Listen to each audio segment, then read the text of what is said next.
Punta kami dun sa bahay ng friend namin. Kasi holiday today. Co-working lang kami dun. Tapos tatambay konti. Lalaro kami ng games. Tapos sa kami maglalakad kami ng aso. Pero bili muna tayo ng snacks. What do you think? Sige. Tara. Pupunta kami din sa kain ng bus. Ano mong siren no? Meron tayong malapit na kapitbahay dito eh. Correct. Pagka naboboard tayo. Like today, ayaw naman namin mag-outing, pero ano lang, maibang pwesto lang. Pero same stuff. Pala!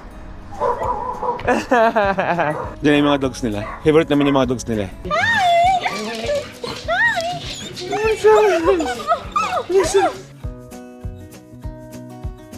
Dito na kami ngayon sa grocery. Bibili lang kami ng pang dinner namin mamaya, at saka ng mga chips, tsaka kung ano mga trip namin bilhin.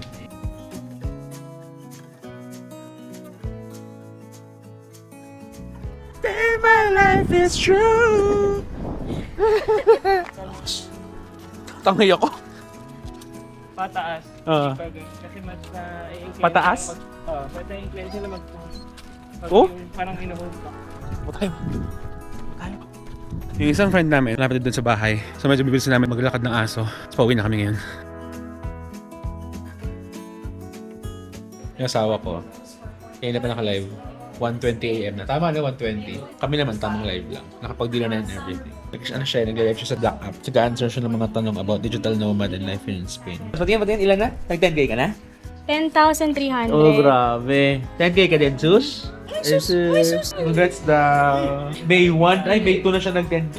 Kailan siya nag-start? Nang tuloy-tuloy. Ng live, Ng oh. live, hindi, March, first week ng March. Yung live ko kasi March, ng February, April. parang once a week 2 lang. months? Nahihiya lang ako eh.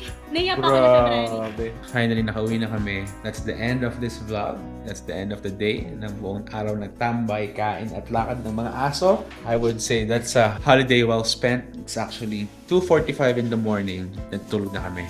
See you next video. Bye!